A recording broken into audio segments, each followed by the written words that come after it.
Pengertian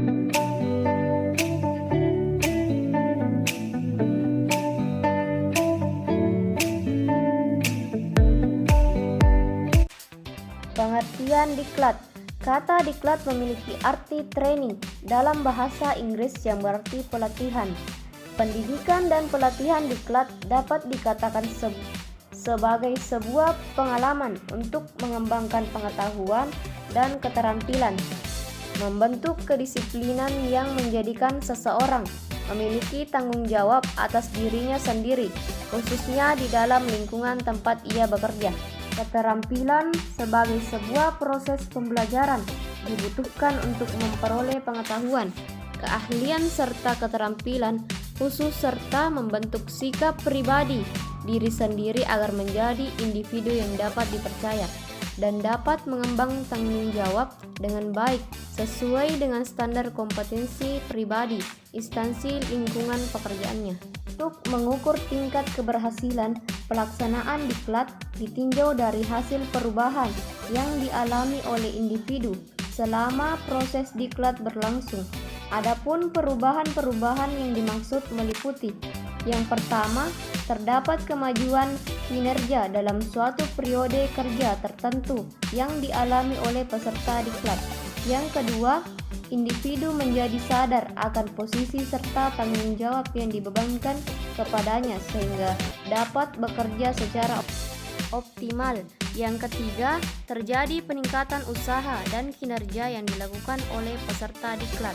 Yang keempat, mengetahui efisiensi keaktifan bekerja sehingga dapat lebih produktif dalam bekerja. B. Tujuan diklat.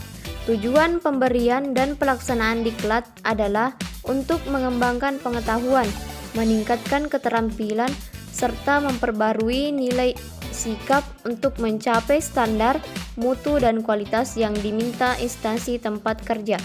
Hal ini dilakukan untuk meningkatkan nilai lembaga organisasi, serta membentuk sikap siap bersaing dengan kompetitor lembaga lain. Menurut Mangkunagara 2006, tujuan diadakannya diklat adalah yang pertama, meningkatkan tanggung jawab atas lembaga. Yang kedua, mengembangkan sikap produktif kinerja. Yang ketiga, meningkatkan mutu dan kualitas kinerja. Yang keempat, meningkatkan kemampuan sumber daya manusia. Yang kelima, mengembangkan sikap serta moral anggota kelompok. Yang keenam, meningkatkan semangat kerja.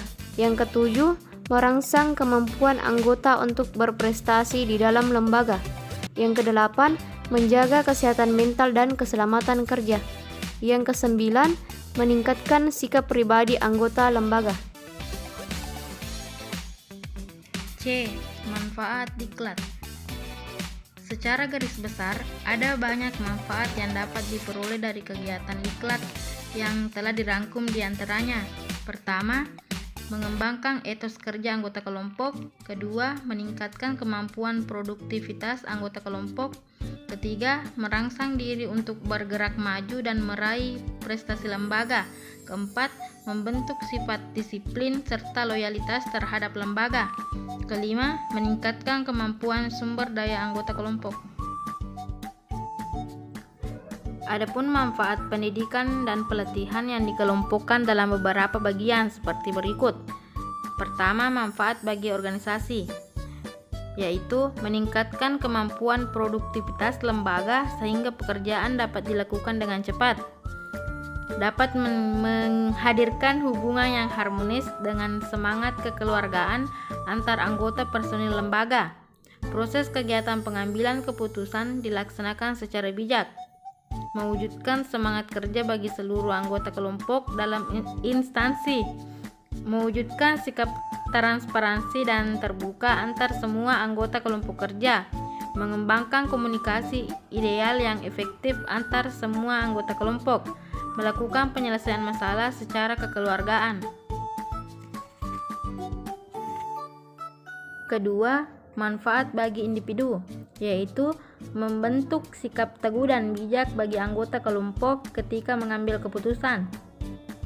mengembangkan kemampuan anggota kelompok untuk menyelesaikan konflik secara efektif sesuai dengan pedoman lembaga, mendorong kepercayaan diri anggota kelompok untuk mengembangkan kemampuan kinerjanya, membentuk pribadi yang dapat mengatasi ketergantungan mental dalam diri anggota kelompok, memanfaatkan berbagai fasilitas media untuk meningkatkan skill individu dan kemampuan intelektual anggota, membentuk tekad yang kokoh di antara setiap anggota kelompok, membiasakan diri mengerjakan tugas di luar kendali bidangnya, meningkatkan nilai kepuasan terhadap hasil kerja yang dilakukan oleh anggota kelompok yang dikerjakan secara efektif dan optimal.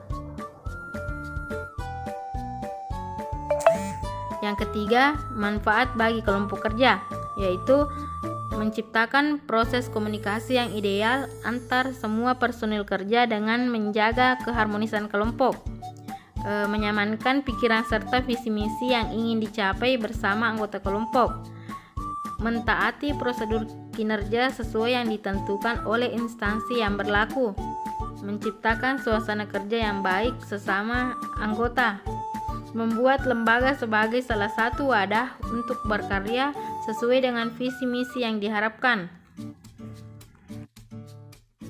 D. Fungsi diklat.